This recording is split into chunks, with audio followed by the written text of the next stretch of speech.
Um,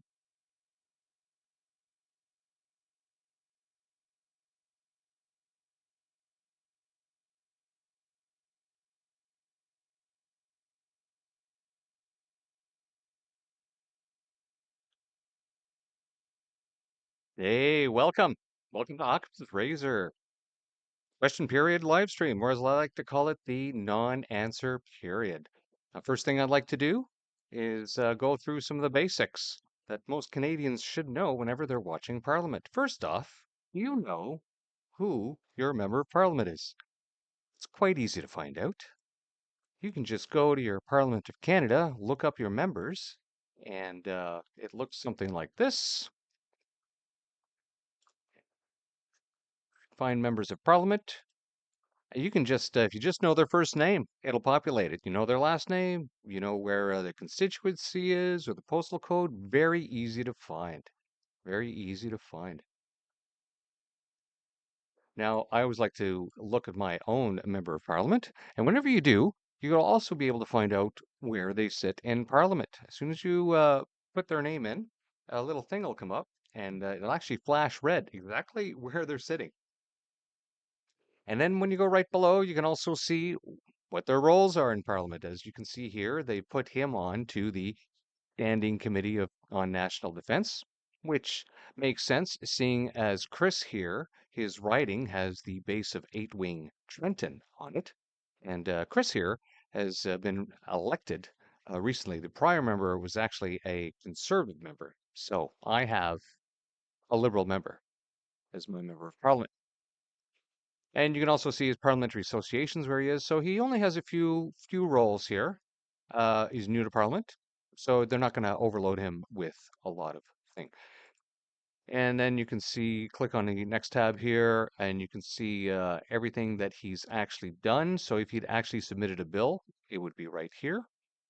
But what's very important is you can actually see what your member of parliament has been voting on. And let's look at all the votes that Chris Millett has been voting on in our area. I'd like to bring some attention here. If there's any Quinte West viewers, left, let's look up. Oh, right tab.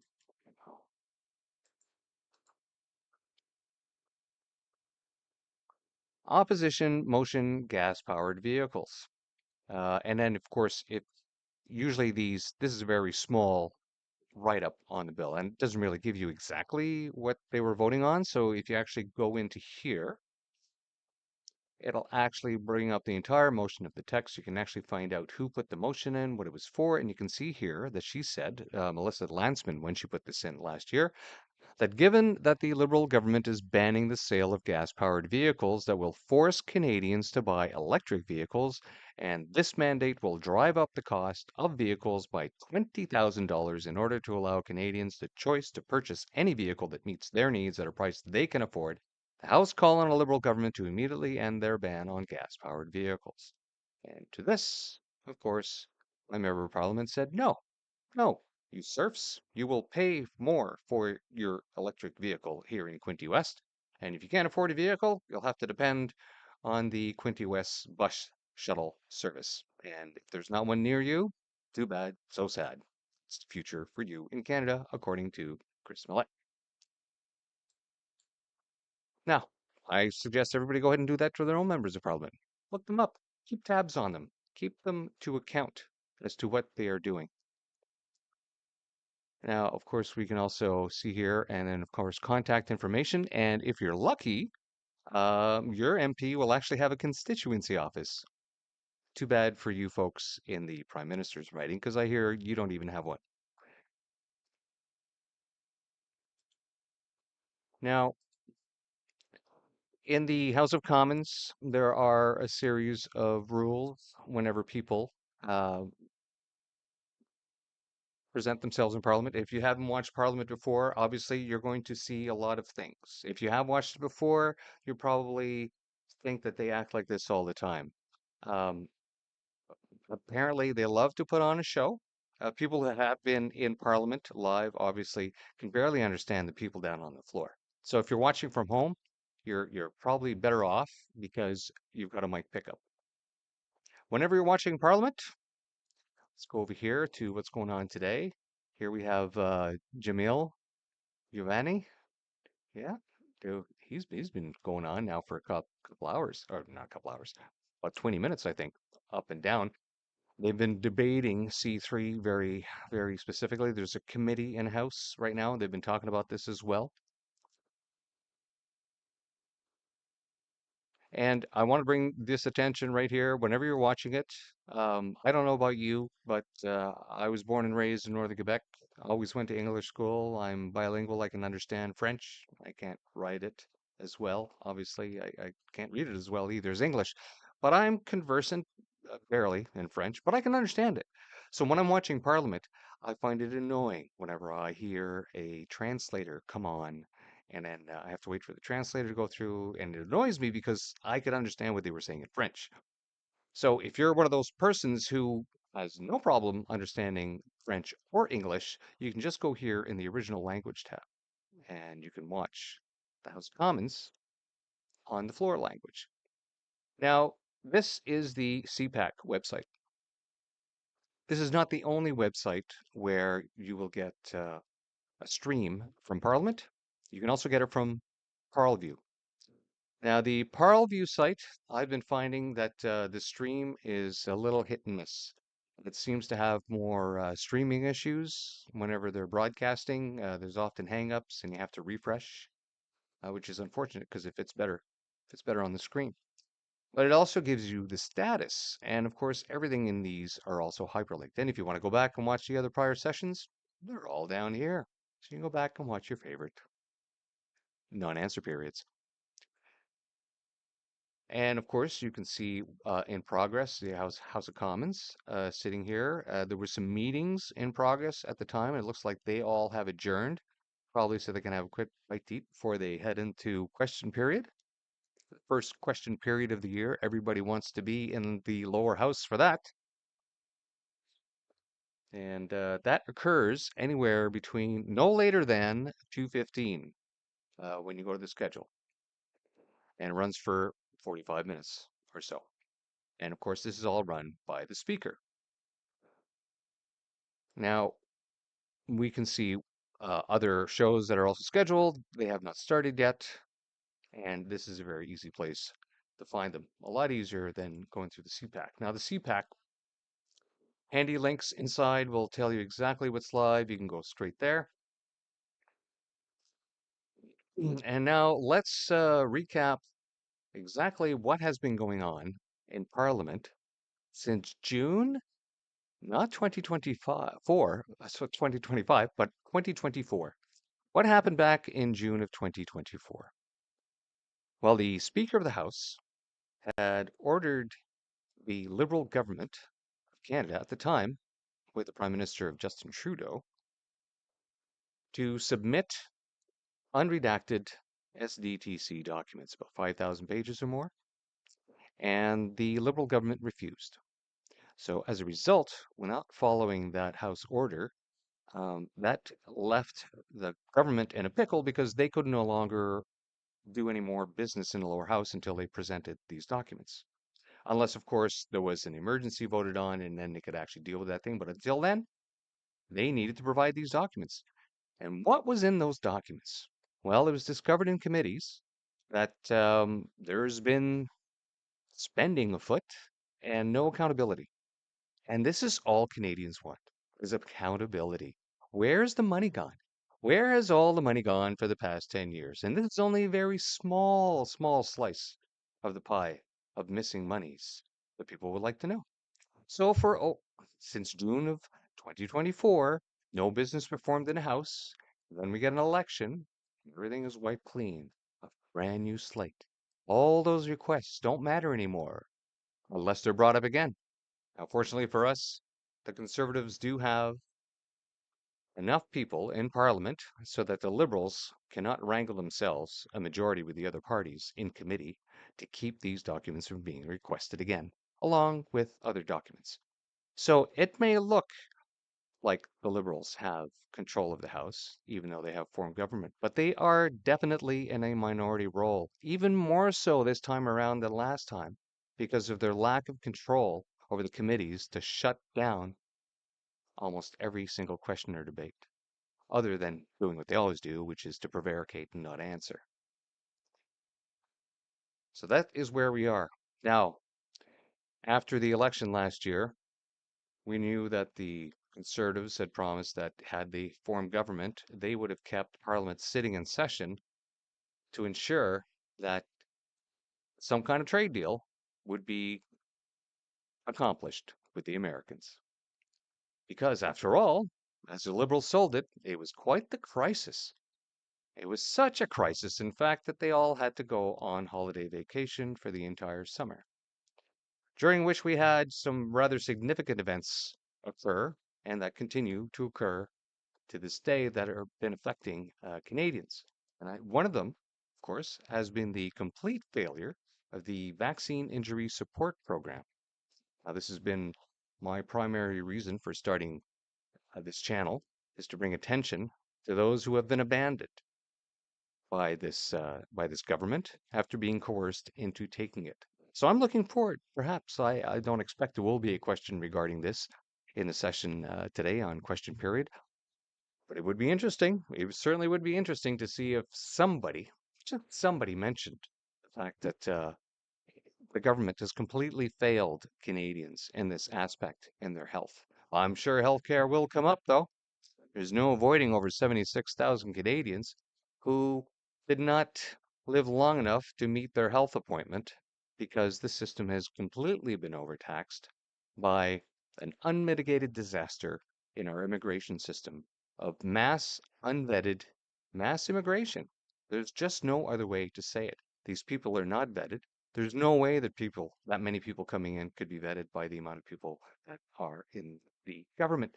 Even before this year's mass immigration started, which is an average of 1,200 people per day coming into Canada, I don't know how an immigration uh, staff can keep files and vet these people and do a background check and let them into the country that fast. There's only one answer. They're not doing it. They are not doing it. And I think what we see crime-wise on the street might be proving that point. And I'm sure crime will probably come up during question period today as well.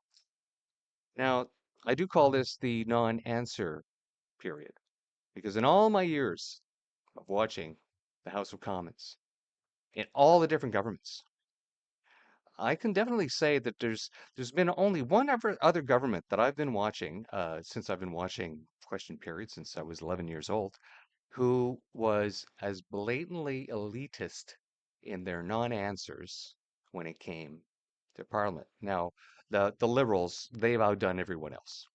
This government for the past 10 years, they have perfected the method of belittling Canadians and the opposition and making themselves feel grand while not answering any question. The last time I saw something as close to this was with the Progressive Conservatives under Brian Mulroney. When they had a massive majority, it didn't take long for that government, after a while, to just stop answering questions. They would give an answer, but it would be a non-answer because they knew they didn't have to answer. They knew they had full control of all the committees. They knew that they were untouchable. There was nothing that anybody could do with that vast majority that they had in the lower house. So they just didn't bother to answer questions. Now, that's normal if you have that kind of majority, because really nobody can call you out on it. And back then, you got to remember, there was no internet. We were getting our news from newspapers and television. And the CBC, of course, was funded, but back then, at least, the newspapers and the other TV stations were not dependent upon government funding to survive. So you did have a bit more objectiveness. And you also had magazines, plenty of news magazines. News came to us from different sources, even news outlets and different newspapers and publications from outside the country that we could also read and get their reflections on. But in today's world of instant information, a lot of this understanding of how politics worked back then and how it affected Canadians' uh, mind, I guess, and their thoughts and how they dealt with the government and how they saw the government.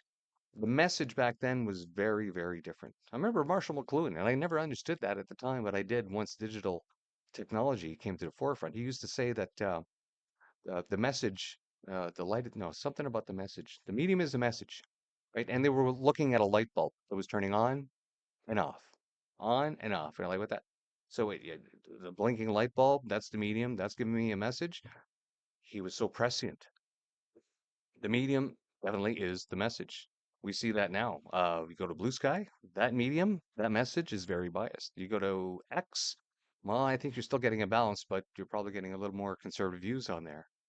If you go to Facebook, well, Facebook, because of their censorship rules and government interference, especially in Canada, is because you can't post any news links in there because of their laws. That's what liberals do. They always meddle in everything, try to make things better, but they don't, actually. I was looking at the time, sorry. So, regardless of the medium, those mediums now, as they are throwing information at Canadians, people are forgetting that those mediums are not objective. Every single one of those medium has a bias. They are not objective. In fact, bias has become normal. Bias has become expected. In fact, it's not the bias that has become accepted or expected at times. It's that the complete lack of morals and ethics has become the norm for a lot of politicians and for a lot of how people on the left act. And none more so in how they will act today in Parliament. Indeed. So, we are about 20 minutes away from our start of question period. And we will put on our CPAC Parleview and see what this member is saying right now. They're still debating Bill C3. And while they're on, I think I will look up a bit there, Bill C3, and see if we can get a little explanation on that.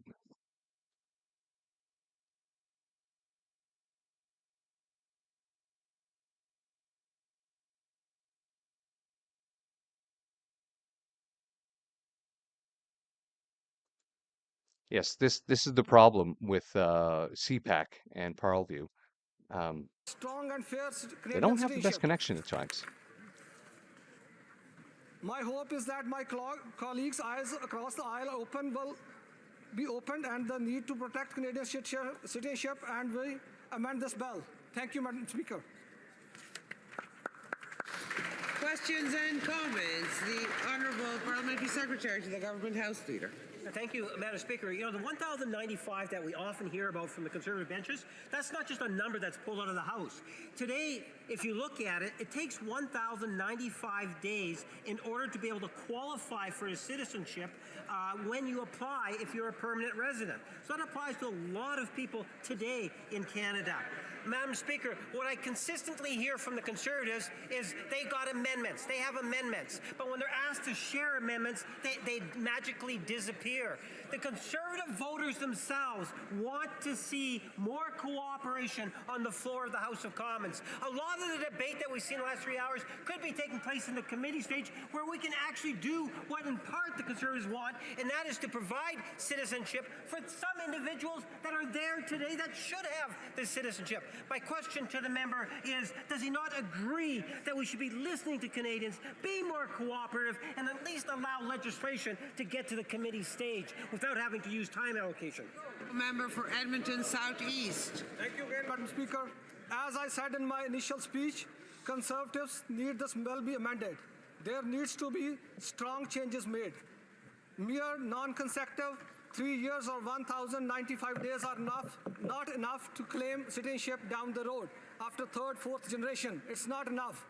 There needs to be more genuine connection with the country. This citizenship is not up for easy grab. You have to prove your genuine ties, your intent to the country to grab this citizenship, and Conservatives are in agreement with that. A very brief question from the honourable member for Caribou Prince George. Thank you, Madam Speaker. And to our honourable colleague from Winnipeg North, Conservatives are listening to Canadians. Canadians have concerns that we are already facing hospital closures in our province of British Columbia. There is not enough doctors, there's not enough nurses to be able to fulfill the duties and the services that we need right now. The Liberals can't tell us how many people that they're going to bring into our country. To our honourable colleague, for his speech, how is that compassionate? When we bring Canadians in or new entrants into our country, we want to be compassionate.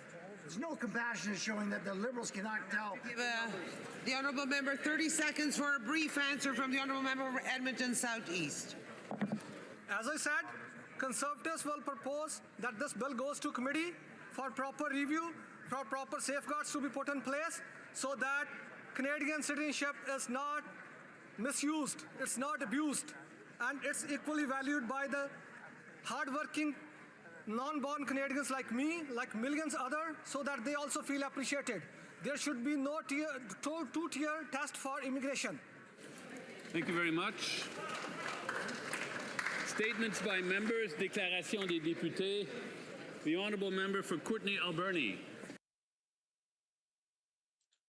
We can dispense of this is where MPs get the opportunity to celebrate the members of their community by putting them into the Hansard right in Parliament. Now, while this member is doing that there, this NDP member, Gord Johns from Alberni, BC, let's do a quick reminder here on what Bill C3 is about. It refers to the proposed 2025 legislation that would amend the Citizenship Act to expand citizenship by descent beyond the first generation, reinstate citizenship for some who lost it due to previous laws, and provide the discretionary grants of citizenship in certain cases. The bill introduces a framework for passing citizenship to a second generation born abroad if the Canadian parent can prove a substantial connection to Canada, defined as at least 3 years or 1,095 days of physical presence in Canada. Now, can you imagine that? Somebody comes to Canada, they live here for 3 years. They move to another country. They live in that country for 30 years. They could live in that country for 20 years. Don't matter. 10 years, 5 years, 6 years, doesn't matter. Let's make a nice round number. They were here for 3 years. They were out of the country for 13 years. And then they have a child. And then that child grows up to be an adult. So now, 33 years later, or 32 years later, if you say 19 is an adult, that young adult now can just come over to Canada, say, hey, I'm a citizen, and he's granted. This is wrong. This is absolutely wrong.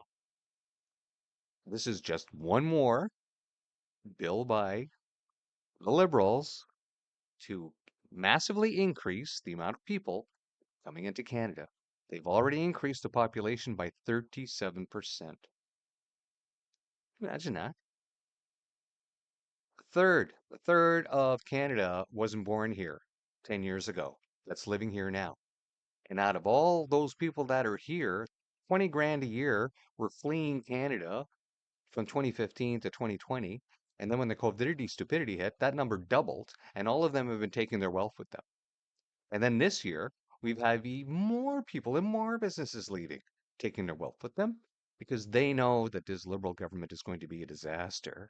Anyone trying to do any business, for anyone trying to live normal life without meddling. So that's why this session of the non-answer period is going to be very, very important. Now, of course, we all hope we're going to get a budget, because the budget will require a vote of confidence. And if there is no vote, if there is an unsuccessful vote of non-confidence, if the other parties that are sitting there, the NDP, the Bloc, they support the budget and it passes, Canada's toast. People will continue to flee and the fleeing will accelerate. because we cannot allow these liberals to continue to do what they're doing to Canada. 10 years of economic destruction, and every single policy that they are bringing in is only going to make things worse. Now, they wrap it up in a nice little bow. They've created this massive crisis where people can't afford homes, more than 2 million people visiting the food bank on a regular basis in Canada. This wasn't happening in 2015, but it's happening now. People can't afford to live. Price of the inflation that Canadians were warned about and ignored because we knew that they were going to print, print money like there's no tomorrow and cause inflation. And that is exactly what they have done. You've seen a price of a steak at your grocery store. Are you thinking you can barely afford ground beef? Are you thinking that after you pay all your bills, that you're looking at the quality of your food because you can barely afford food? That's that's the reality for a lot of Canadians. And it's nothing to laugh about. Now, I want you to take that in consideration.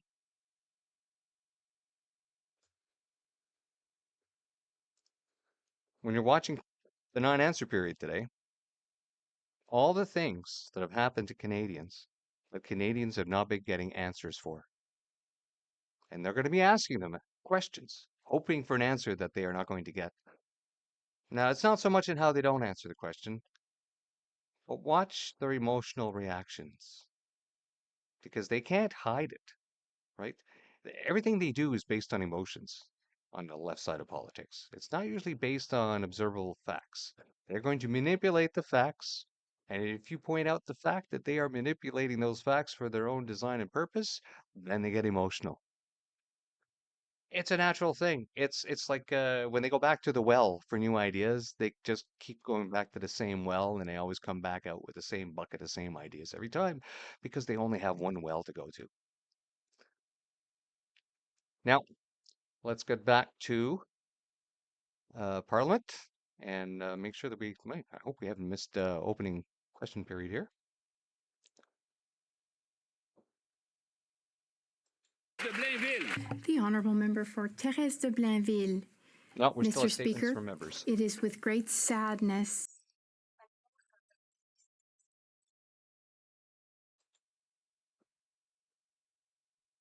Oh, countdown. We have 8 more minutes. 8 more minutes to the question period. Now, I made a prediction on my other gardening channel, uh, which is slowly coming to an end now. But it would be episode 117 will be the next one coming out.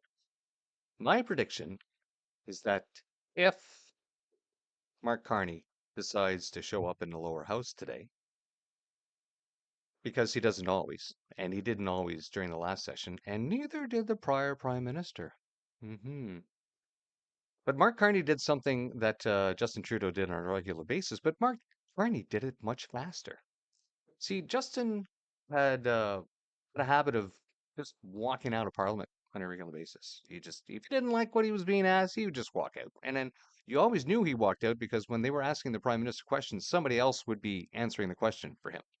So expect that to happen today. I expect that to happen today. I expect there are going to be a lot of difficult questions being asked. And I expect that whatever minister is being asked that hard question, they might have to walk out and let some other person answer that question. I think that's going to be a reality. That's my prediction. And if I'm wrong, I'm wrong. And if I'm wrong, I'll accept the fact that I'm wrong. But know them by what they do. And that's what they have done in the past. So typically, when you observe a certain amount of behavior, they're usually going to repeat that behavior again, especially if they've been repeating that behavior consistently for a decade. You can't teach an old liberal new trick because then they wouldn't be a liberal anymore. They'd be a common sense, decent person who respects other people's values and ethics and doesn't try to put their way of life onto you at all costs, using the power of the state, lawfare, putting you in prison, singling you out as a political prisoner. Yeah, all that stuff that's been happening in Canada that didn't happen since before 2015. Oh, I mean, there's certain people that the government certainly did go after, but They weren't actively trying to stop people from protesting the government or from criticizing the government. Gotta remember, this group of people that formed government, they did something to Canada that had never been done before. They froze protesters' bank accounts illegally. They illegally invoked the Emergencies Act. Illegally. Right? And all those actions that they did, because the act was invoked illegally, they still haven't answered for that. And as a result of invoking that illegal act, there are people going through mischief trials, being treated like worse than we treat rapists and murderers in Canada. I think we're still statements here. Yeah, still 5 more minutes of statements.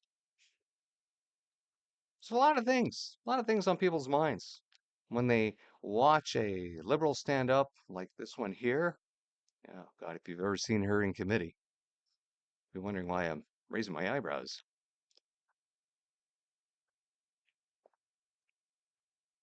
They will manipulate the story and then they will point to the law to protect themselves, but they'll never get a straight answer.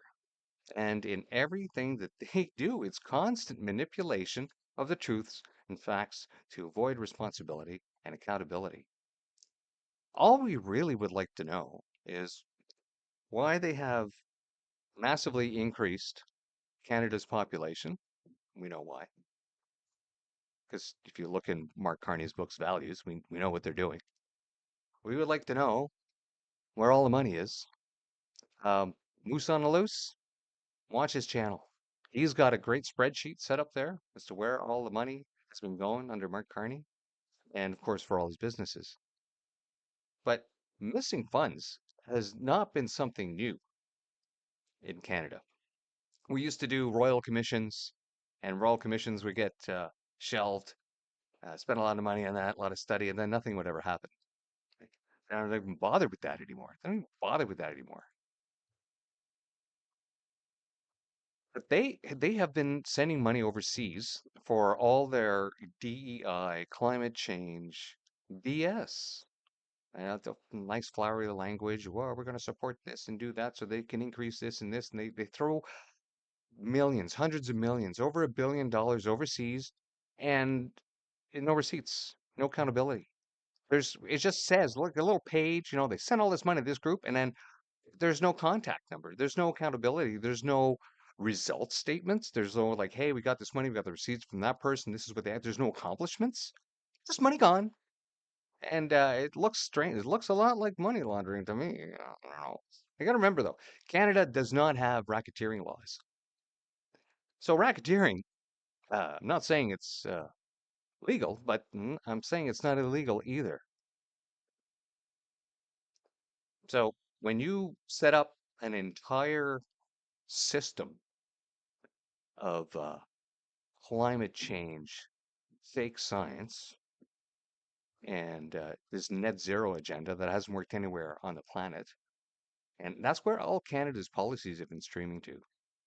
Keep all our resources in the ground, keep Canadians poor, replace the population, steal their land so that you can then mine the resources and enrich your corporation. Because all Canadians are not being treated with respect, dignity, all those things. We tried.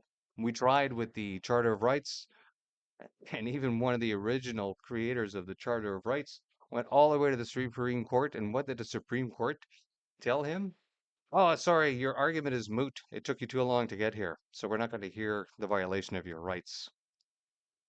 And this is where we are in Canada, where rights are violated and we can't get any justice. We can't get any acknowledgement of this injustice by the government because they're causing the injustice.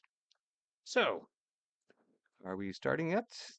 Mr. Speaker, my time was given to someone else. Oh, Member for Lakeland. Canadians still pay the price for the loss. no, still more statement by members.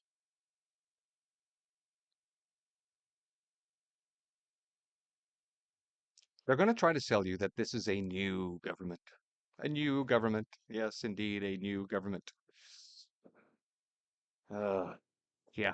Yeah, it's the same people, mostly all the same people, all the same ministers, the same people that have caused all the misery for the past 10 years is the, let me get my fingers in here. Wait, new government. Search to within my camera. There, new government. Yeah, new government. Not. All right. We are almost there. So let's listen to the lower house. Bill C-69, the shipping ban, Bill C-48, Canadian energy censorship, the Liberal oil and gas cap, and the federal industrial carbon tax so Canada can compete. Conservatives want to unleash natural resources to make a strong, united Canada, self-reliant, affordable. The honourable member for Saint Laurent. The honourable member for Saint Laurent. Mr. Speaker, on Saturday, I had the opportunity to participate in the Peace Walk in my constituency. This event is organized by the Federation for Universal Peace and other organizations in my riding of Saint Laurent to mark the International Day of Peace. It reminds us that peace begins right here at home. On September 21st each year also reminds us of the millions affected by conflicts and wars worldwide, and that we cannot let values like empathy, compassion, and cooperation falter, at home or abroad. These are the values that make us Canadian. They are the reason we chose Canada to be our home. Dans un contexte où les incidents haineux et violents Hateful and violent incidents are on the rise in Canada. This is why we must build inclusive communities where each and every community member feels respected and safe. That is how we can build a strong Canada. our shared responsibility as Canadians and as global citizens to uphold peace every single day. Merci. The honourable member for Leeds, Grenville, Thousand Islands, Rideau Lakes. We all want Canada to succeed, and that's why we'll hold the Prime Minister accountable for his promises compared to the results. Do his words match his deeds? He promised the fastest growing economy in the G7, yet we've seen shrinking growth, high unemployment, rising food prices, and worsening debt. He promised he would double home building, but it's fallen, and he's adding more bureaucracy that hasn't built a single home. He promised after 10 years of Liberals driving up costs, crime, and chaos, he would be different. Sadly, whether it's unemployment, the cost of living, home building, tariffs, crime, or immigration, it's gotten worse. It's more broken Liberal promises from another Liberal Prime Minister. But Conservatives are here to help. We'll oppose the things that aren't good for Canadians, support the things that are, and propose solutions to the problems that Liberals have created. The honourable member for Markham, Stouffville. Thank you, Mr. Speaker, for allowing me to tell this House about a remarkable constituent of mine from Markham, Stouffville. In 2023, Adam Shah was just 9 years old when he came up with the idea of organizing Adam's Ride to Recovery, a charity event to raise money for Markham Stouffville Hospital. He encouraged his family members and friends at Wendat Village Public School to take part. Now, Adam is 11, and the Ride to Recovery has become an annual event. I was happy to be there this summer to see 150 participants on bikes and on foot. The ride is supported by the phenomenal people at the Markham Stouffville Hospital Foundation, and each year the ride has raised more money than the year before, now totaling $3,185. Adam has shown an incredible example of leadership and commitment to community service at such a young age. Congratulations to Adam and the Ride to Recovery team. Keep up the amazing work. The honourable member for Lethbridge. Freedom of speech is the cornerstone of a free society. It means we will hear ideas that we disagree with and express views that may be offensive. This freedom can make us uncomfortable or even hurt, but silencing voices, whether for a moment or forever, is never the answer. We must protect a society where people can hold beliefs and share opinions without fear of losing their jobs, being censored, or worse. Charlie Kirk was an outspoken advocate for faith, family, and freedom. Many disagreed with him, some were offended. Tragically, on September 10th, he was assassinated in an attempt to silence his voice. But when has political violence ever been the solution? It destroys dialogue, it undermines democracy, and it breeds fear instead of understanding. True progress comes from persuasion, not intimidation. As we grapple with our personal response to this, may we be honorable in our actions. May we fiercely defend the right of our opponents to speak freely. And may we join our hearts with Charlie's family, his wife Erica, and his 2 young children. Rest in peace.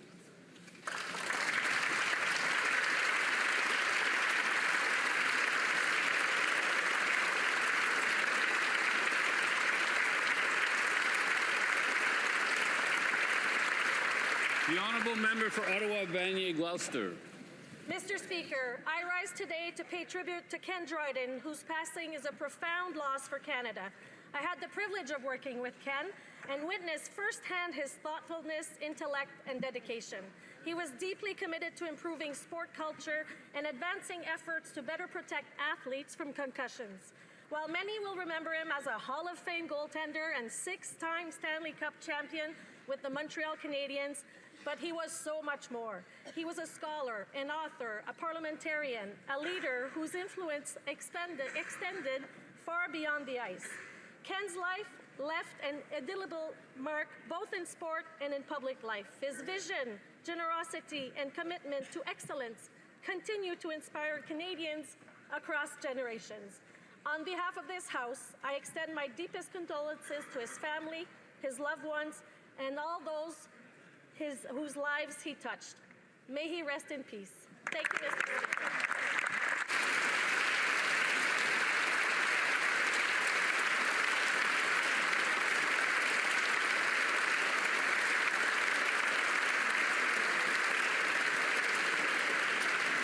L'honorable député d'Hochelaga, Rosemont-Est. The Honourable Member for Hochelaga, Rosemont-Est. René Aumier-Roy was a broadcaster, a cultural expert, and, as he liked to say, So, as you can see, the schedule time as to when the non-answer period is supposed to start is squishy. It's more of a guide than an actual, steadfast thing. But, it's the speaker's running the House. He can do what he wants. It's not a big deal. Unless, of course, you're suffering from ADHD. Or unless, of course, you got someplace to be. Unless, of course, you kind of thought that the stream would start getting more interesting at a certain time. And then it didn't. Because we're still getting these very important statements from members. Let's carry on. René, I'm sure that wherever you are, it's incredibly distracting. Goodbye, René.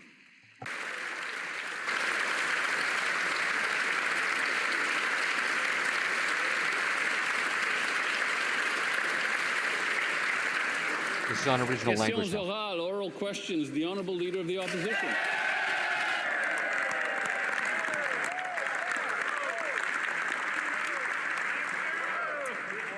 My mother taught me never to be late, so please forgive me for my late arrival to the session. I had some meetings with extremely important people in East Central Alberta, Mr. Speaker, after which I was honored to be elected by the great people of Battle River Crowfoot. I served in this House. I thank the great Damien Kirk who made it possible, and I thank the Prime Minister for calling a prompt by-election. I wonder if one day he might regret that decision. But in a spirit of good faith, I wonder if he agrees that our goal should be a Canada where hard work is rewarded, where food and homes are affordable, where streets are safe, where borders are solid, and where we're all united under a proud flag. The Right Honourable Prime Minister. Mr. Speaker, I'm sure I speak for all parliamentarians in welcoming the member for Battle River Crowfoot back to the House of Commons.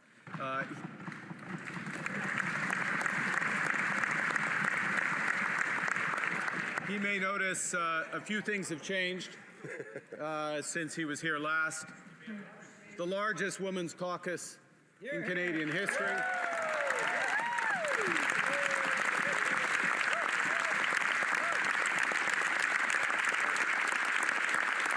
Right out the gate, virtue signaling.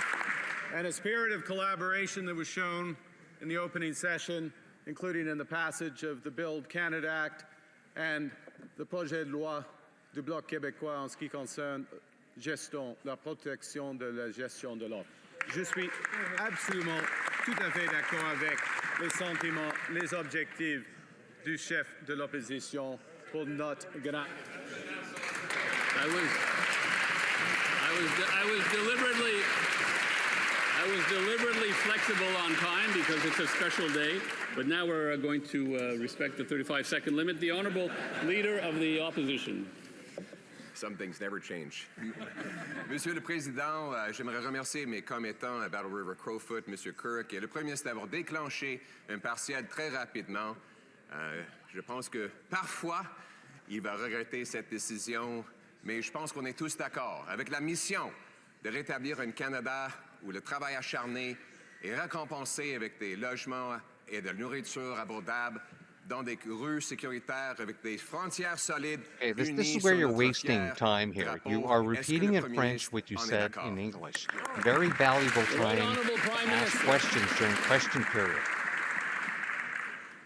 Monsieur le Président, je suis tout à fait d'accord avec les sentiments, les objectifs que le chef de l'opposition vient d'exprimer pour notre grand pays.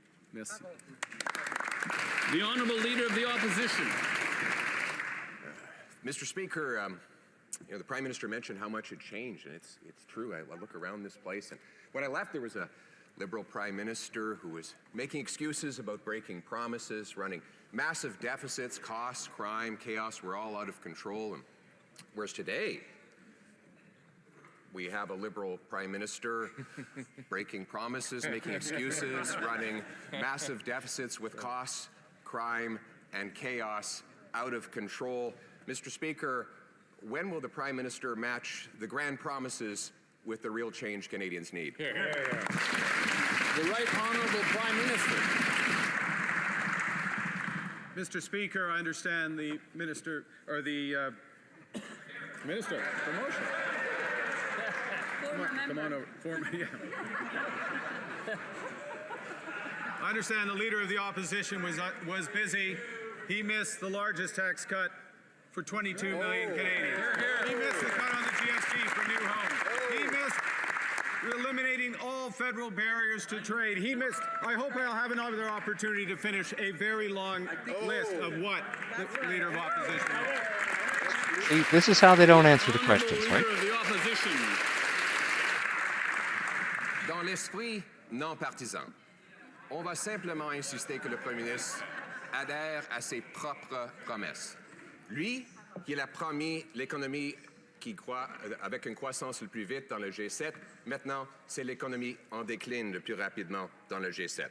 Lui, qui a promis que la nourriture allait coûter moins, ça coûte cher et l'inflation alimentaire est en train d'accélérer. Lui, qui a promis un budget en octobre, le demi-parti passé l'année budgétaire, maintenant, c'est en novembre avec un déficit le double. Quand les premiers ministres vont... The Right Honourable Prime Minister.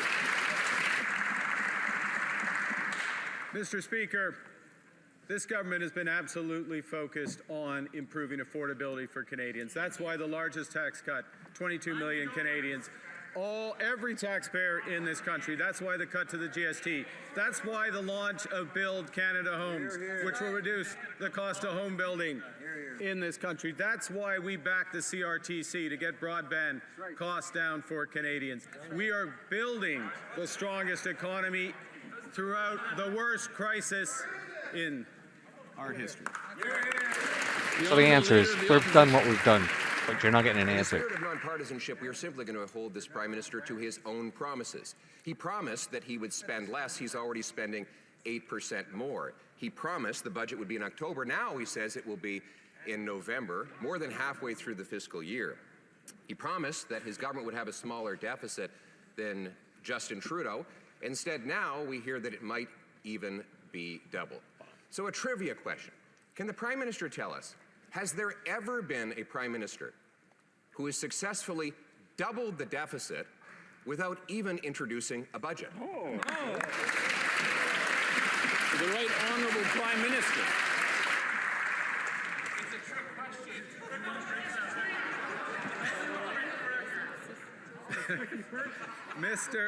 Mr. Speaker, This government is undertaking the biggest investment in protecting Canadians in the Canadian military. Doubling our investment in the Canadian military from last year when this member last sat in the House by the end of this decade. This government, there's more. The military that they purged 10% of the members of There's a lot more because they debt, refused is a what there vaccine is. and still hasn't been A lot recovered more yet. debt than we ever imagined would be possible. This is a prime minister who said we'd have the fastest growing economy in the G7. We have the fastest shrinking economy in the G7. He said grocery prices would go down. They're going up faster than ever before. He promised to create jobs. He has the second highest unemployment in the G7. He's really reminding us all of that sign at the bar, free beer tomorrow. But you come back the next day and the beer is still not free and tomorrow never comes. Mr. Speaker, why is it that all of this Prime Minister's promises of yesterday turn into today's disappointments? The Right Honourable Prime Minister. Mr. Speaker, I think if we are going to build the strongest economy in the G7, and we will, we need to be clear. We need to be clear about the scale of the crisis we are in. We need to be clear about the scale of investment that we need. $60 billion in new projects announced last week. $200 billion in investment announced last week. $100 billion in housing investment announced just yesterday. That's the scale of what we need. L'honorable député de Belleuil-Chambly.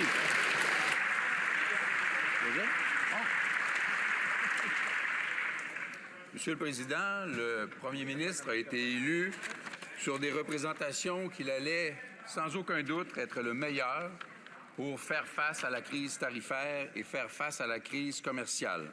Près de 4 mois ont passé et le Canada fait très mauvaise figure. Au mieux, on peut dire que ce n'est pas un succès et que ce n'est pas à la hauteur. Peut-il s'engager maintenant à faire de la fin des tarifs et de l'établissement d'un traité commercial avec les États-Unis sa véritable priorité? Le très honorable Premier ministre. Monsieur le Président, la situation actuelle est comme cela. Nous avons le meilleur accord avec les Américains à travers le monde. À ce moment-ci, c'est plus de 85%, merci. 85%, c'est énorme. Des exportations dans une situation de libre-échange par rapport aux États-Unis. So he sells you his massive failure in statecraft, trying to achieve a trade deal with the U.S. as a success. That's their messaging. Je conteste d'emblée de telles affirmations qui ne survivent pas à une analyse économique. D'autres tribunes seront nécessaires compte tenu du format. Le Premier ministre a dit que la relation privilégiée et de confiance avec les États-Unis que nous avions connue n'existerait plus. Cette affirmation-là a été très mal reçue à Washington. Est-ce qu'il peut affirmer aujourd'hui qu'il est confiant de rétablir la relation privilégiée et de confiance entre le Canada et l'administration américaine rapidement comme passage obligé pour rétablir la How relation badly commerciale? did you screw up our relationship with the U.S., Carney? Monsieur le Président, les relations canado-américaines sont bonnes. Oui, nous avons des difficultés, nous avons des défis, des désagréments. Et je suis fier que ce gouvernement stands up for Canada. Ouais, ça c'est vrai. Mais je parle régulièrement avec le président, juste pendant le week-end dernier, en ce qui concerne la situation actuelle à l'Ukraine, à la Russie et la Chine. L'honorable député de Belleuil-Chambly. Les rares présences du Premier ministre à Washington, tant par l'appareil politique de l'administration que par les associations économiques qui souvent pensent pas mal comme nous, les absences du Premier ministre ont été beaucoup remarquées à Washington. Quand est-ce qu'il y est allé pour la dernière fois et quand le premier ministre a-t-il l'intention de commencer à fréquenter sérieusement la capitale de notre principal partenaire et en fera-t-il sa priorité au lieu de fantasmes d'infrastructures qui n'existeront pas avant la fin du terme de M. Trump? Bravo. Le très honorable Premier ministre. Monsieur le président des États-Unis, il est un homme moderne. Il a un cellulaire. Je parle régulièrement avec lui. On fait des textos avec lui. Mais ce qui est plus important à ce moment-ci pour le Canada, c'est de diversifier nos relations commerciales à l'international, avec l'Europe, en Asie, avec l'Afrique et l'Amérique du Sud. Merci, Monsieur le Président. The honourable member for Foothill. Same Liberal promises, the same Liberal results. Canadians are paying the price for another Liberal Prime Minister's broken promises. This Prime Minister said to Canadians that he would be judged by prices at the grocery store. Results are in. This Prime Minister has failed. Food prices have surged 40% since the last Liberal Prime Minister broke that same promise the last time. Should this Prime Minister's promise to Canadians not be judged by food prices at the grocery store, but the number of families being forced to food banks? Right. Hear, hear. The Honourable Minister of Housing and Infrastructure. Thank you, Mr. Speaker. Well, the number one cost for Canadians is their housing, and we have taken action to make housing more affordable. Yesterday, Prime Minister and I announced the launch of Build Canada Homes, which will be a one-stop shop for making housing more affordable across Canada. And we're launching that on 6 pieces of Canada lands, 4,000 homes that we will start building immediately. Thank you. Celebrating destroying the economy. The people can't afford to build their own homes, so they have to provide little shacks on a rack. For the Liberals' bureaucracy when it comes to housing. But let's be clear. This was the Prime Minister's promise. These were the Prime Minister's words. This is the Prime Minister's failure. Food prices are going to go up $700 per Canadian family this year. Canned soup is up 26%, apples 14%, tuna 19%. The daily essentials have become unaffordable. Is sticker shock at the grocery store the experience that this Prime Minister promised Canadians? The Honourable Minister of Housing and Infrastructure. Thank you, Mr. Speaker. As far as promises delivered goes, this government promised to launch Build Canada Homes and make the largest investment in Sir affordable answer. housing in More than 2 million visits going on every day at food banks.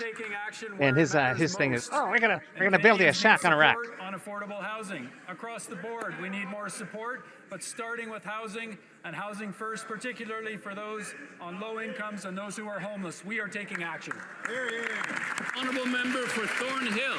And all the money you're spending on the project just increases inflation. Judge them by the prices they pay at the grocery store. But food inflation is 70% above target. The grocery prices are up 40% in less than a decade, and all of those years the Liberals were in power. And the cost of food has risen overall more than inflation every single month that this Prime Minister has been here. Canadians should judge the Prime Minister by his words. That's only fair. But is it that he never shops for food, or is it that he thinks inflation is something that happens to other people? The Honourable Minister of Housing and Infrastructure. Thank you, Mr. Speaker. Again, we'll come back to the number one cost for Canadians and concern is around affordability of housing. That's so true. I know the Conservatives and the members opposite do not care about affordable housing. We're here to take action on it. There we go. First casting aspersion. We know they don't care about housing. We do. The minister cannot ignore the problem of millions of Canadians using a food bank every single month, and that hasn't changed. It happened under this Liberal government's watch, and now they're making excuses or changing the subject entirely. Canadians are getting fleeced at the grocery store, and it's only going to get worse because next year their bill will be $700 higher per family. That's another Liberal broken promise, another Liberal bait and switch by another Liberal Prime Minister. So is that the experience that he's now promising Canadians? Welcome back talking about Build Canada. Mr. Speaker, we listen to Canadians, something that the Conservatives Why may can't you want to stand do a this bit guy? more. And what Canadians have told us, Mr. Speaker, is affordability is the first concern. The second is housing, and the third is the economy. What have we done, Mr. Speaker, while the leader was away? The first thing we did for Canadians was to reduce taxes for 22 million Canadians, Mr. Speaker. Everyone got a raise on Canada Day, Mr. Speaker.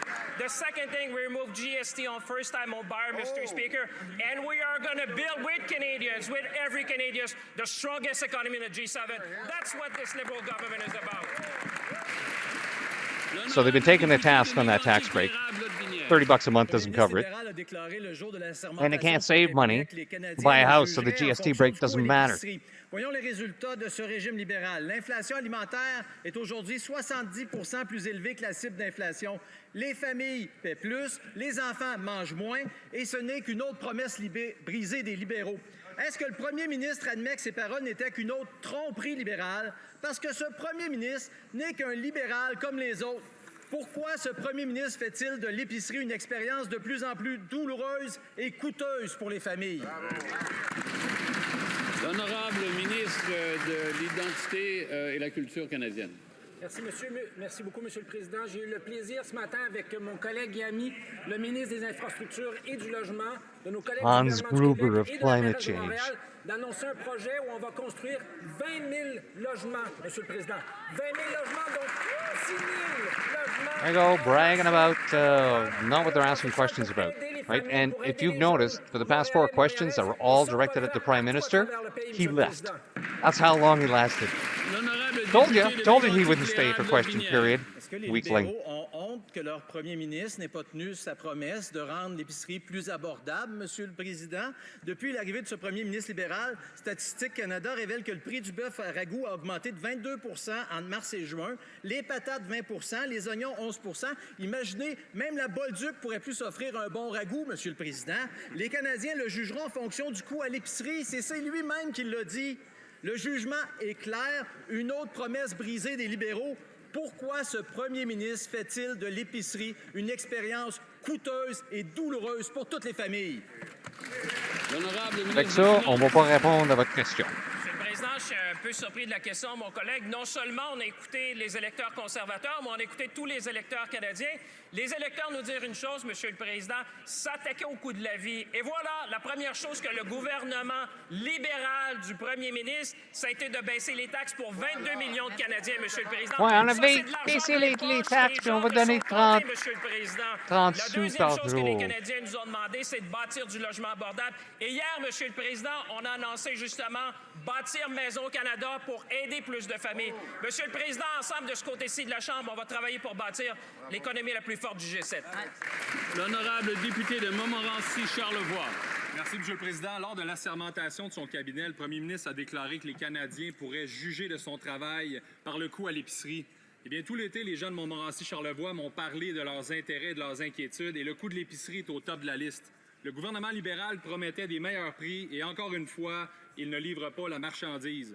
C'est pas mêlant, Monsieur le Président, depuis que les libéraux sont au pouvoir, le coût de l'épicerie a augmenté de 40 %. Est-ce que la promesse du premier ministre d'avoir accès à des aliments à juste prix est encore une autre promesse brisée? L'honorable ministre des Finances. Monsieur le Président, ce que les jeunes Canadiens et Canadiennes et ce que les Canadiens en général veulent, c'est évidemment de pouvoir avoir une vie abordable au Canada, de pouvoir s'acheter un domicile, de pouvoir acheter une maison, d'avoir un Another logement MP abordable. just what he told you, what his constituent says, and now you're telling him that that's not what they told you. I'm going to tell you what they told you. I'm going to tell you what Canadians are telling us. That's what matters. Monsieur le Président, de ce côté-ci Now, de la let your Chambre, constituents je peux vous dire starve. que les libéraux, on va travailler ensemble pour bâtir l'économie la plus forte, rendre le coût de la vie abordable pour les Canadiens, bâtir plus de maisons, faire du Canada, Monsieur le Président, la Now meilleure they want to économie work du together. G7. 10 years of doing it on their own, they're destroying, but now they want to work together. Monsieur le Président, un seul été et 10 ans de recul en matière d'environnement. Le premier ministre a adopté C5 pour approuver des projets bafouant les lois et l'acceptabilité sociale. Il s'est dit ouvert aux pipelines qui contourneraient les évaluations environnementales. Il n'a pas reconduit les incitatifs à l'achat de véhicules zéro émission et il a même reculé sur les cibles obligatoires de vente de ces véhicules. Et la semaine dernière, il est allé plus loin en refusant de s'engager à respecter ses objectifs de réduction de gaz à effet de serre. En pleine crise climatique, est-ce que ce gouvernement va respecter ses propres cibles de réduction pour 2030? Oh my God. I don't know why they're all crazy about Bill C-5 is going to build stuff because they're never going to build anything. Président, on continue à lutter contre le changement climatique. On sait que c'est important. C'est important pour les futures générations et c'est important pour notre économie parce que tout le monde, quand on regarde du côté de l'économie du monde, il regarde pour des produits à faible carbone. Ça, c'est exactement qu'est-ce qu'on va faire. On va bâtir un pays qui est You fort, people un are the Canada only fort, crazy et ça people va être stuck un on this Canada net qui est zero bon pour nos BS. futures This générations. climate scam that's imprisoning everybody in taxes that they can't afford for something that's never going to happen. C5, c'est une dérive autoritaire qui entache les projets, même les bons projets. Parce que les bons projets, ils n'ont pas besoin de contourner les évaluations environnementales, ils n'ont pas besoin de pouvoir enfreindre 12 lois fédérales, ils n'ont pas besoin de bafouer l'acceptabilité sociale. Et s'ils ont réellement besoin de tout ça, ben c'est pas des bons projets. Est-ce que le gouvernement promet que tous ces grands projets respecteront les évaluations environnementales, les lois et la volonté des Québécois et des Québécoises? L'honorable ministre de l'Environnement et du Changement climatique. Monsieur le Président, je trouve que c'est toujours intéressant à entendre le Bloc parler de projets importants quand c'est le chef du Bloc qui a autorisé le forage et la fracturation hydraulique sur l'île d'Anticosti quand il était le ministre de l'Environnement. Mais si on veut bien parler, nous, on va bien bâtir une économie qui est forte et qui est propre pour nos générations de futurs. C'est bien ce qu'on fait et on va bâtir le Canada pour les générations de futurs. So, no answer. No answer whatsoever. For Parry Sound, Muskoka. The Prime Minister promised to double home building to 500,000 homes per year, but today housing starts are down 13%, another broken Liberal promise. Yesterday, the Prime Minister introduced a fourth $13 billion housing bureaucracy to build, wait for it, 4,000 homes.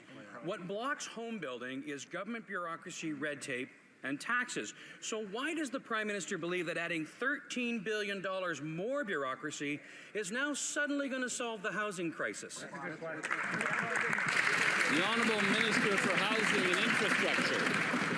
Thank you, Mr. Speaker. Well, I'm happy to share that there is a significant commitment, $13 billion, that will be invested in housing and leveraging private investment as well, working with private capital, with builders and communities across Canada to make sure we are building the affordable housing that Canadians need, particularly young Canadians who can't afford to get into the market. Once you start looking into that $13 billion, there's going to be all kinds of conditions attached to that are going to be all green scammed to make sure that you can only get stuff from businesses that make money for Liberals.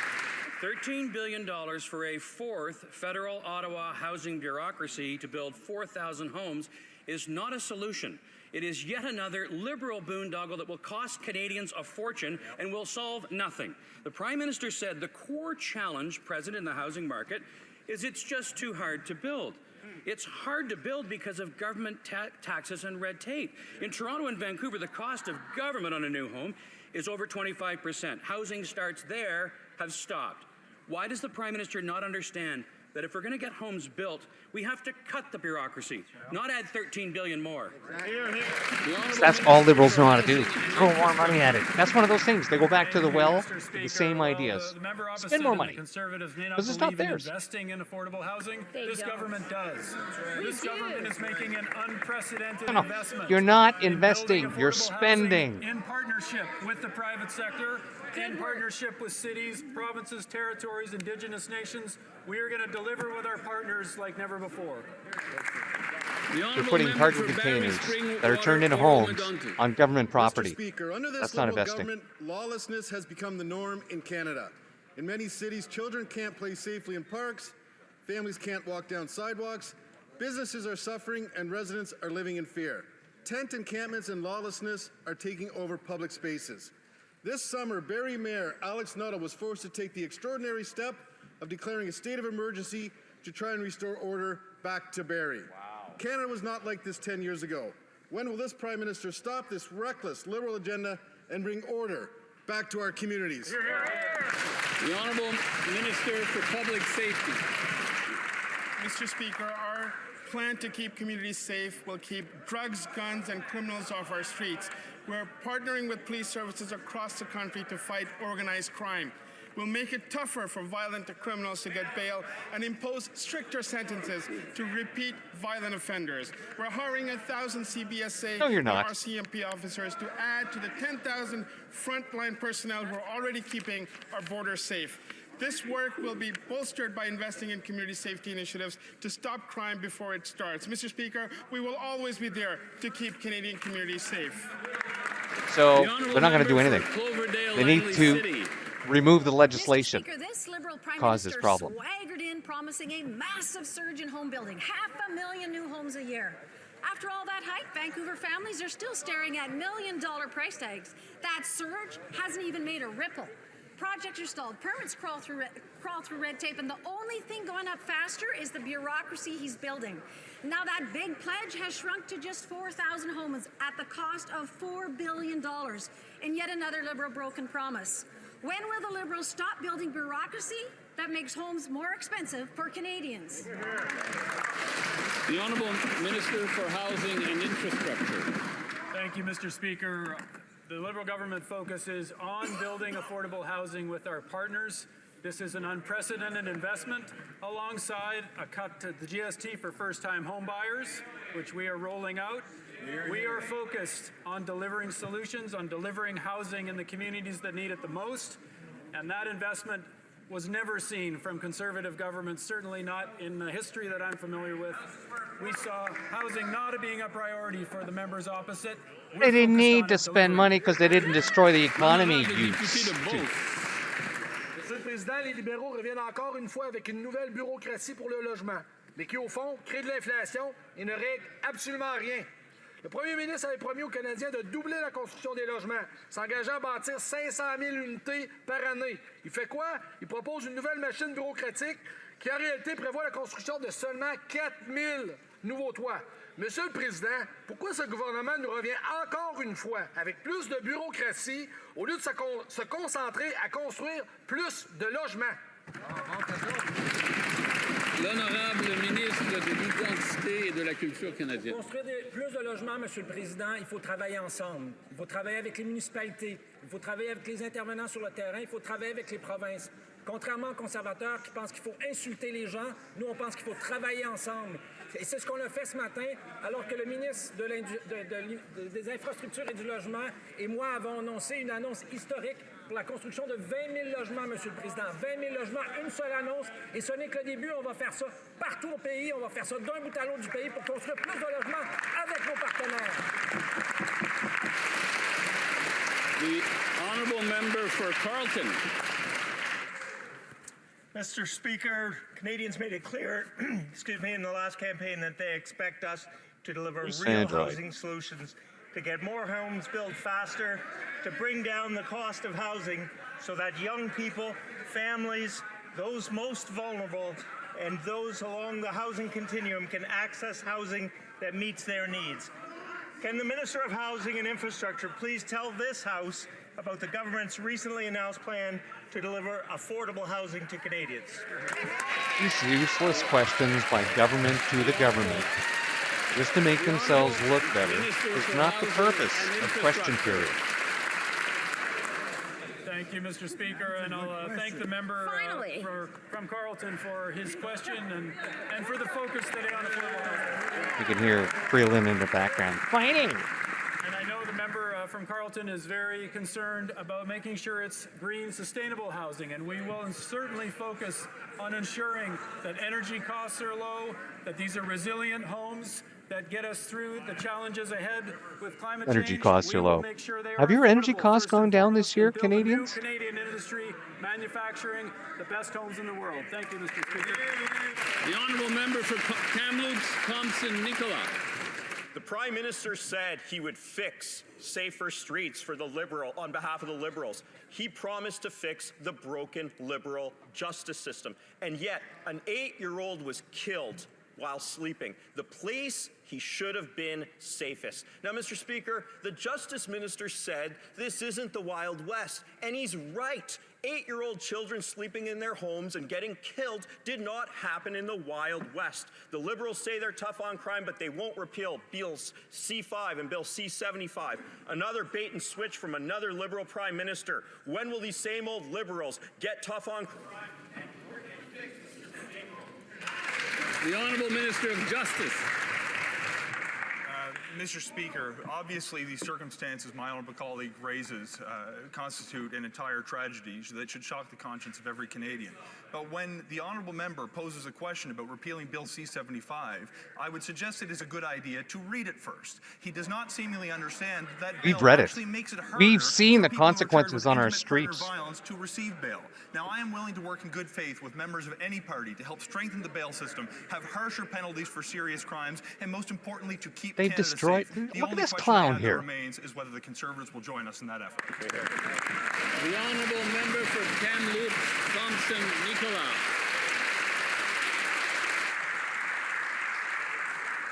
Mr. Speaker, the Conservatives have been waiting for 10 years to help the Liberals create safe streets, and they have brought forward next to nothing. I spent some time with the Vancouver police this summer. What did we see? What do we see in Vancouver? Guns, lawlessness, drug overdoses. I saw firsthand the increases of I saw firsthand the 152% increase in overdoses. The Liberals promised safer streets, lower overdoses, another bait and switch to go with their broken promises. When will these Liberals fix the justice system that they... The Honourable Minister for Public Safety. Mr. Speaker, I too had the opportunity to be with the Vancouver police and to see firsthand the challenges that they're facing. I was there with their fentanyl czar, Kevin Brasseau, and we saw the incredible work of the Fentanyl czar Vancouver that can't do police in anything. ensuring that their communities are safer. In fact, Has no mandate, just no powers. recently, 2 days ago, the mayor of Vancouver indicated that the program that they put in place is working. Together with the work that we're going to be doing on bail reform and ensuring that violent criminal repeat offenders are put away, we will make Oh, our yeah. community safer, He's Mr. saying Speaker. they're working, but without The presenting Honourable Member results. for Oxford. Mr. Speaker, violent crime is up over 55%, and more than half of Canadians don't feel safe in their own neighborhoods. This That's the Prime result. Minister promised to crack down on crime, yet repeat offenders keep getting out on bail. Another broken promise, but Canadians are paying the price. Families are shattered, lives have been lost, and that's why my Jail Not Bail Act will put these criminals behind bars. So the question is simple. Will the Prime Minister support our bill, restore safe streets, or was that another broken Liberal promise? Don't expect an answer. The Honourable Secretary of State for Combating Crime. Mr. Speaker, it was in our platform. We've got a mandate and we've promised Canadians that we are going to keep our communities safe.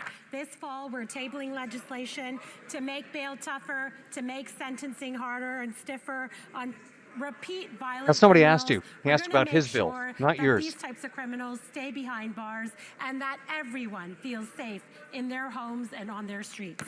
So, you don't care about the opposition The member's Honourable bill. Member for Saskatoon West.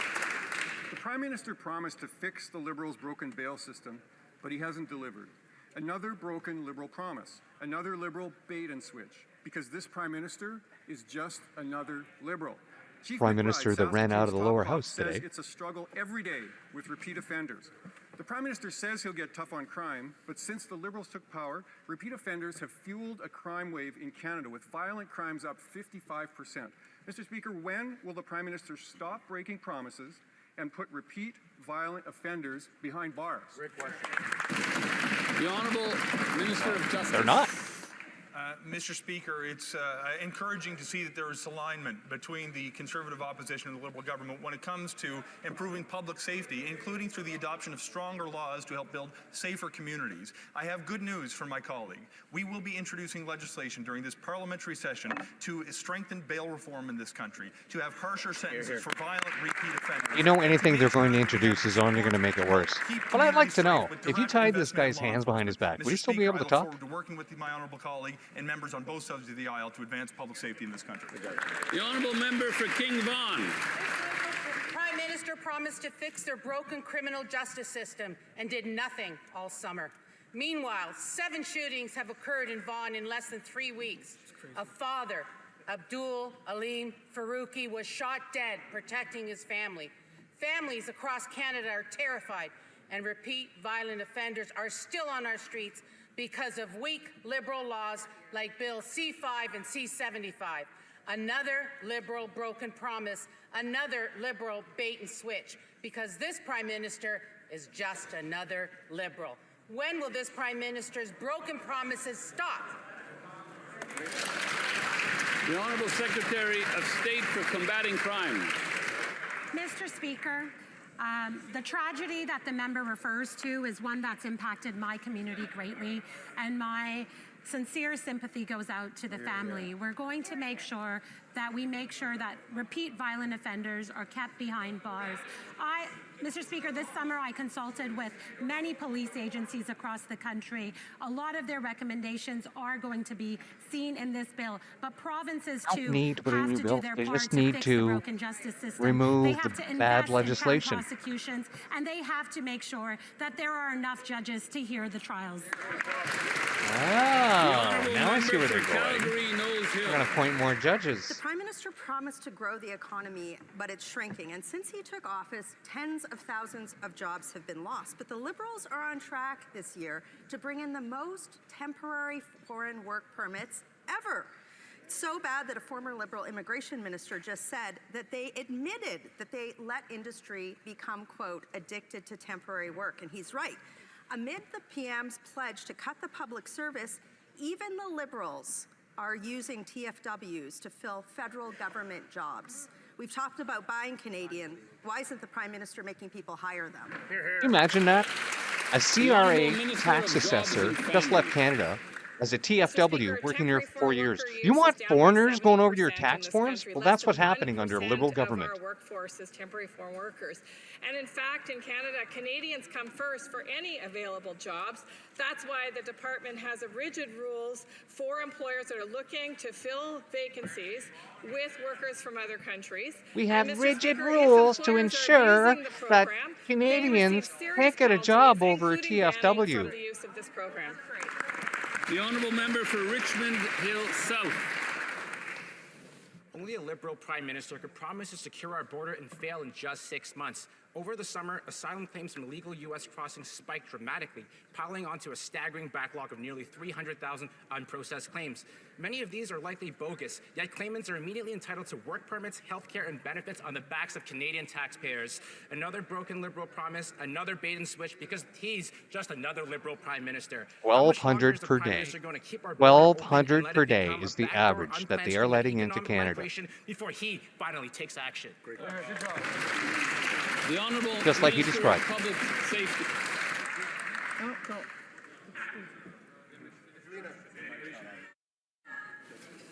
Thank you very much, Mr. Speaker. While the opposition is concentrating on, making assumptions and Trying to and change the speaking about message. things that are not there, let me tell you Things that are not with there. The asylum system, our numbers are down 40%. We've also introduced Bill C-2, which will strengthen our border. And this Oh, legislation please don't look at the disaster we've done over the past 10 years. We've changed the rules now. gave us a mandate, so did Conservatives, and we hope that the Conservatives will help us pass the The Honourable Member for Abbotsford South Langley. Fix Canada's immigration system and broke that promise. Up to 500,000 people have overstayed their visas in Canada.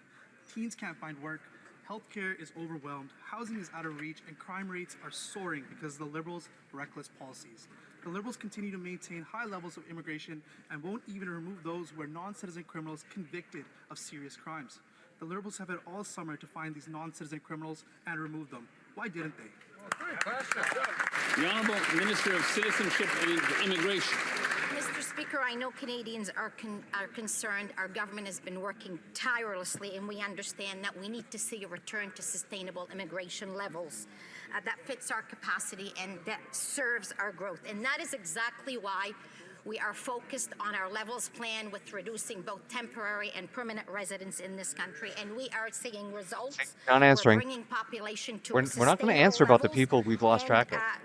decreasing We the are not going to pressures on answer housing and about services. how we are failed to focused remove on these people we solutions lost track on of. this side of the House, and there is legislation in front of this Parliament, and we hope that the Conservatives will support it. The honourable member for Calgary Knowles Hill. So let me get this straight. The Prime Minister promised to grow the economy, but it's shrinking. He promised he'd create jobs, but Canadians are losing it. We're in a healthcare crisis and a housing crisis, but the Liberals still issued record numbers of TFW permits this summer. They continued to let the asylum system be abused, and they still haven't removed countless non-citizen criminals. Mr. Speaker, why does the immigration minister still have her job? Exactly. Now, let's get another non-answer about what we want to do. We want help from the other side of the aisle. Mr. Speaker, temporary foreign workers make up less than 1% of our total workforce. In fact, this is It doesn't matter. where employers That's must less than demonstrate 1% that of they Canadians who don't have vigorously and jobs. actively looked for Canadian workers, because Canadian workers come first, Mr. Speaker. If an employer is found to have violated this program, there are severe penalties. There is It also doesn't a matter tip line, what she Mr. says. Speaker, The so proof that is if in the pudding Canadians out there. or We any see what is member of going on in the Parliament job feels there's been an network. abuse, this You can can be spout reported all to you want about all officials, these and it will be regs, investigated. but you don't even follow the rules. L'honorable député de Longueuil-Saint-Hubert. Monsieur le Président, le Canada est une nation de bâtisseurs. C'est pourquoi, plus tôt ce mois-ci, le Premier ministre a annoncé la première série de projets confiés à l'historique Bureau des grands projets. Cela comprend des projets aussi divers et ambitieux que l'expansion de la production de GNL en Colombie-Britannique, le développement des PRM en Ontario, d'importants projets miniers dans l'Ouest canadien et les projets de terminal à conteneurs de contre-équerre, près de ma circonscription de Longueuil-Saint-Hubert. Just another liberal asking a liberal a question, wasting question period time so that they can make themselves look good. L'honorable ministre des Finances. Merci, Monsieur le Président, et merci à mon collègue pour son excellent travail. Effectivement, le grand projet de Contrecœur va augmenter la capacité du port de Montréal d'environ 60%, Monsieur le Président, en donnant à l'Est du pays une infrastructure de classe mondiale pour nous permettre de diversifier nos marchés. Avec la création du Bureau des grands projets, nous passons de la vision à l'action, créer des milliers de bons emplois, relier nos régions, faire émerger des nouvelles industries, renforcer le Canada pour en faire l'économie la plus I bet forte du he's G7. just Monsieur le salivating Président, c'est over comme ça qu'on all that bâtit un money pays that's going to au go for those 21e siècle. projects that he can filter off some of it to his friends and make sure they get the contracts and get the kickbacks. Mr. And yeah, we know Speaker, what's going allow on. me to remind this Prime Minister that on the day he swore in his cabinet, he said that Canadians would judge him by the cost at the grocery store. Well, the judgment is here, and the verdict is failure. Yep. Food inflation is now 70% above target. Wow. Another Liberal broken promise, another Liberal bait and switch, because this Prime Minister is just another Liberal. Shame. Add to this rent. You're right. 6 months later, why are Canadians still being forced to choose between rent and grocery? The Honourable Minister of Housing and Infrastructure. And now I'm going to tell you how much of a good job we've done building Once again, shacks take this for people. opportunity to let the opposition members know Build Canada Homes is up and running as a one-stop shop to build affordable housing in Canada. We are going to deliver. You can hear Freeland in the background, eh? We're going to ensure that particularly Canadians who are on low incomes, and there is $1 billion dedicated to transitional supportive housing for those who are homeless or at risk of homelessness. Wonderful. We are delivering on the affordability across You the can just country. hear Mr. Freeland in the Speaker. background, eh? The Honourable Member for Cambridge. Mr. Speaker, the Prime Minister said when he swore in his cabinet that Canadians would judge him by the cost at the grocery store. But with elbows flying up and down, the Liberal government didn't roll up their sleeves and bring down grocery prices. While the Prime Minister does his chicken dance, 5,000 people use a food bank in Cambridge. Canadians are getting crushed. Food prices are up nearly 40%, and food inflation is 70% above target. Another Liberal broken promise, another Liberal bait and switch, because this Prime Minister is just another Liberal. Is this sticker shock his promise to Canadians? L'honorable ministre des Let me Finances. tell you about the shacks on the racks we're going to build for Canadians. Mr. Speaker, I have good news for the member. Or That how about is that a tax very break? real issue, and that's why we have a very real answer, Mr. Speaker, on this side of the House.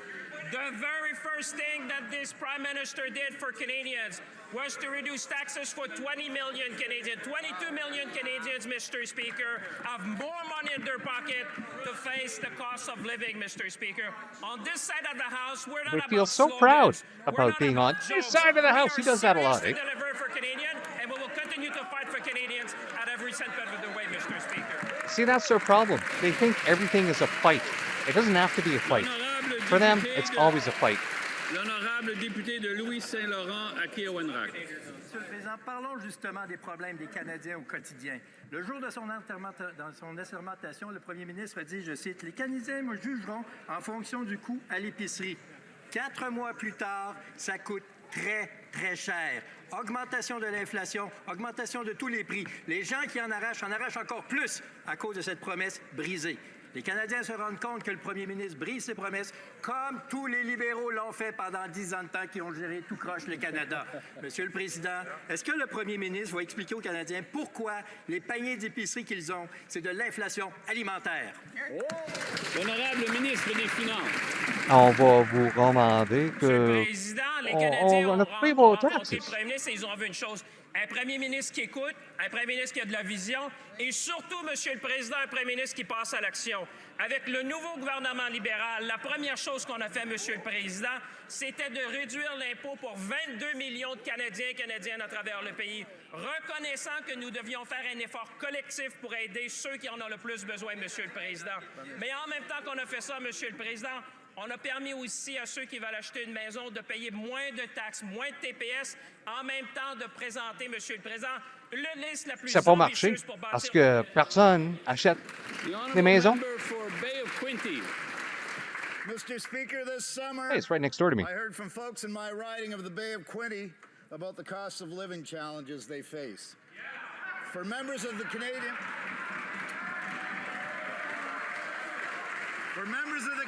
Armed Forces, That's my guy. This is no different. As our government, this House, on the support we're providing for our men and women in uniform. The Honorable Minister of National Defense. I'm going to tear this guy a strip.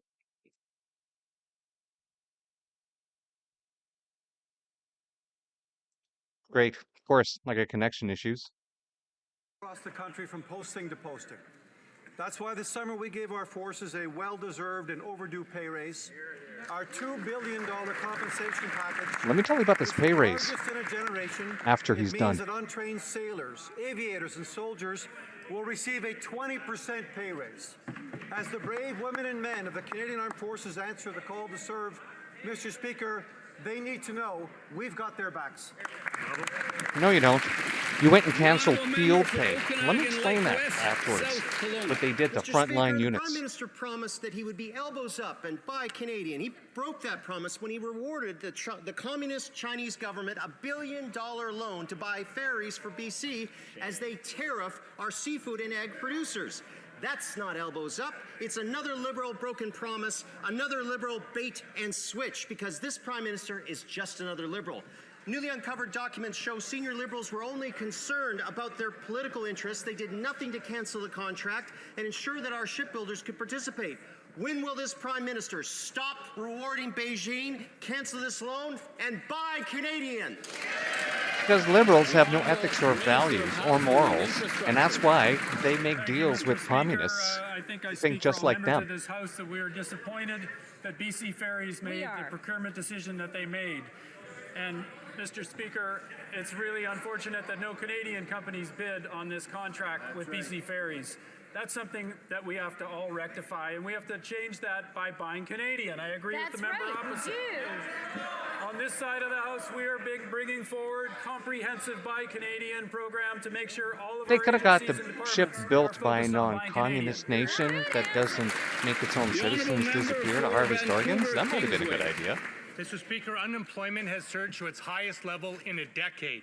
Young people are being hit the hardest. 1 in 6 can't find work. Our economy is facing a recession, and millions of Canadians are worried about their jobs. Yet, Liberals are planning to slash services people rely on and eliminate family-sustaining jobs through The an austerity NDP only budget have this fall. themselves Will this government to reverse blame for course everything that is and create happening much-needed because their jobs through last bold leader wanted to stay in initiatives power long like a enough youth so that climate he corps, could get his as do pension. Democrats have That's why your proposed? party got destroyed in the polls. The Honourable Minister You of have no Jobs and more Family. Mr. influence. Speaker, last week it was a very proud moment for me to stand with the Prime Minister and the Canadian building trades unions who are training young people all across this country for great paying union jobs that are going to build the things that will make us the strongest economy in the G7. Mr. Speaker, this government has a fantastic plan for youth. We Yeah, are they have a investing in skills fantastic training. plan We that are requires investing other in the people's money provinces and the because nobody's territories coming so to that they Canada to can do this invest. work with us. We'll make sure no young person gets left behind. You've already left them all behind because of your 10 years of Si on financial met fin fiasco. à la première période des questions de la session automnale, I wish to draw the attention of members to the presence in the gallery of the Honourable P.J. Akiagok, Premier of Nunavut.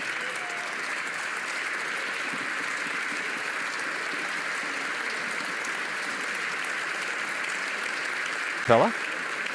I would also draw the attention of members to the presence in the gallery of Ms. Winnie Byanyima, Executive Director of the Joint United Nations Program on HIV/AIDS and an Undersecretary General of the United Nations.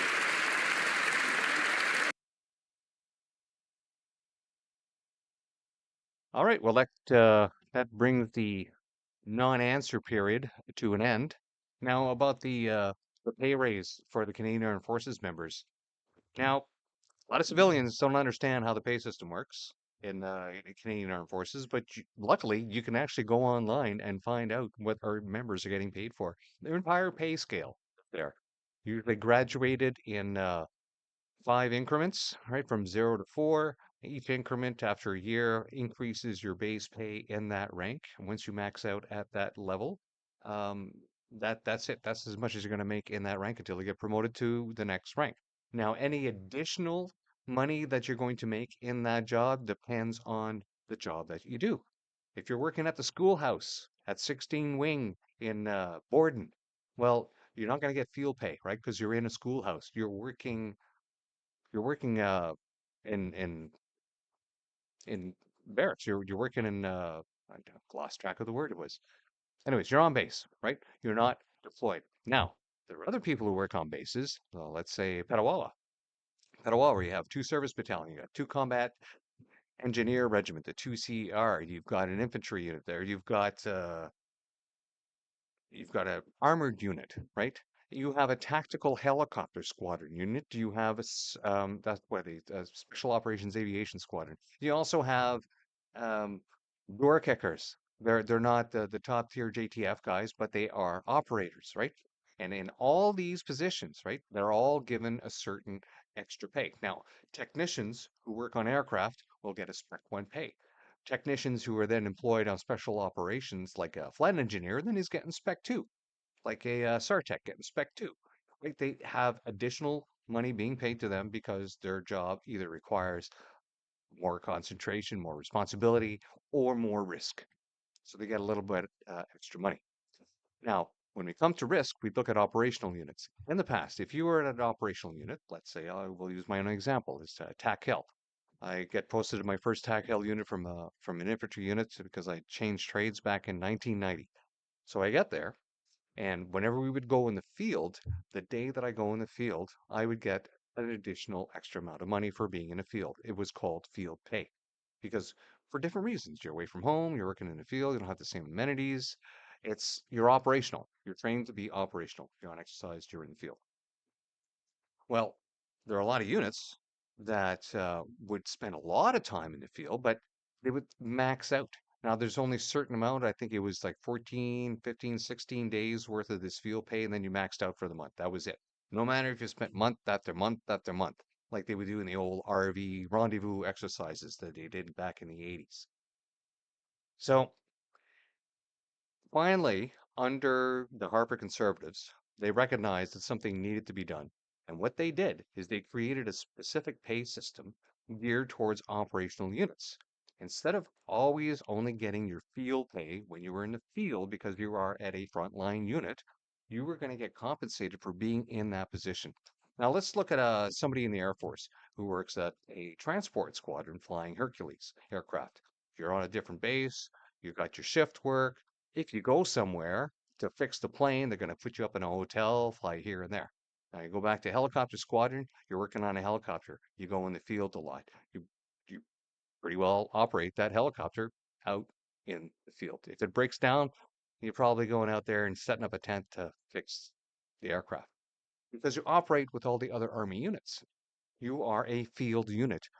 In fact, when I was at TACL, I had my own vehicle with the SEV in the back. I had monthly inspections to do with this. I had to keep up my range shooting, all kinds of, and then there's certain levels of that you have to maintain for deployability. All these things are the natural cycle when you are at an operational unit because you could be sent on operations. And in order to compensate those people, instead of just paying them when they went out in the field, what they said is that all the time that you spend at an operational unit will count towards your dedication to being in that operational situation. So you would start at a base operational unit. So you get your base pay, and now you're an operational unit. So instead of field pay, because everything that you do is based on whether you're training for operations or you're actually supporting operations, because you're that kind of unit, and you're supporting like frontline combat operations with the other combat units, because that's your role. That's the role of TAC. So 3 months, you get a certain amount. Then in the next 3 months, well, that little base that you're getting per month goes up a little bit, right? And then every 3 months, that little base would go up and up, not a lot, but it would max out after 17 years. Now imagine that. You spend 17 years of your 25-year Air Force career at tactical helicopter units or tactical fighter units, right? You're not spending time on the base at transport unit or a search and rescue as a technician, having a good life, or you're not doing some other things. You're actually at an operational unit. So they compensated people, and you have to realize that's a lot of stress. It's a lot of stress on people's minds, right? Because it is a higher stressful environment. You're away from your family a little more, right? You have longer days, and you're more at risk. So not only does it make people want to go back to a tactical situation because they know they're going to get a little extra pay for the work, but it's a value sense. They're now recognized as being valued for putting themselves more at risk within the Canadian Armed Forces, and that respect was finally given to us as field pay. And so in my career, I'd actually tried to get back to TACL. It didn't work. I'd spent so combined with my infantry time and the 11 years I spent in TACL, if I had gone back, I would have maxed out. I would have maxed out and got that extra amount of money. And it's not, it's a good amount. I was at $800 or something. And it really helps, right? So what did the Liberals do? The Liberals came in for this pay raise. And well, how are we going to get some money? We're going to find all this money for the pay raise. They took away the field pay. They took away that monthly stipend. They replaced it back to the old system. The old system whereby you only get the field pay on the day you go in the field. So that means that all those people that were now being finally respected for putting themselves forward in a more physically demanding role, that were getting that extra field pay, not anymore. No. Well, who did they give that money to? They're taking that money and they're giving it to people that are just joining the forces, right? So they're increasing that pay raise for the privates and the seamen that are, oh, they don't call it seamen anymore. Sea person? I don't know. It was swabby, whatever, right? So they're taking that money because they needed to increase that base pay because they got to realize that realistically, somebody go to college for a year, learn how to fix gas furnaces, and they would make more than a 3-year warrant officer with Spec 1 pay in the Canadian Armed Forces after 25 years. So that's the kind of pay you're looking at in the military. Now, imagine how much even worse it is for somebody who joins as a private. Now, mind you, they destroyed the economy good enough so that we're probably going to get more people joining. But as soon as they get in there, and they're going to realize how much they're being abused. And once they get into the DEI struggle sessions, they're going to say, oh my God, I've joined an organization that's a cult full of cultural Marxists. We're getting back to the field pay. They took it away. They took away that field pay, so now the boys are only going to get it when they go in the field. They needed to find the money from somewhere, and that's where they're taking it from. Taking it from the very people that they've been abusing all along over in Latvia. Remember, not enough equipment, not enough food. These are, they don't care. They don't understand the military. They come out with this, oh, we're giving them a pay raise, right? But they don't know the details. And the people in the military, they can't tell you these details because they've been told, you bloody say anything to the public and we find out it's you, we are going to tan your hide like there's no tomorrow. In fact, we might even go after your pension. Hmm. Yeah, I wouldn't put it past them to do something that great. But yeah, there's just so much dissatisfaction in the Canadian Armed Forces because there's only two groups of people in there right now, right? There's people that are either waiting to get the hell out, or there's people who've joined that for some reason embrace the racist diversity, equity, inclusion that is racist against, we shouldn't say racist, bigoted against anybody who's white, anybody who's straight, right? Heterosexual, and anyone who's Christian. It's all in there. If you go in there and read it, eventually I'm working on a small problem 5 years ago to what it is today, and you will see that what they are indoctrinating your soldiers with, it's pretty scary. It's pretty scary. And I'll give you an idea what they're indoctrinating them with. Have you noticed the reaction that happened after a certain person was shot last week on the far left side of the ideology? Did you see how they reacted? That same mentality is being inculcated through policy in the Canadian Armed Forces. It's right in there when you look into the DEI and the little struggle sessions that they have. I'm telling you, folks, these are dangerous times. All right, we'll be back tomorrow for the non-answer period. And if you hung out to the end, I really appreciate it. We'll see you next time. Bye-bye.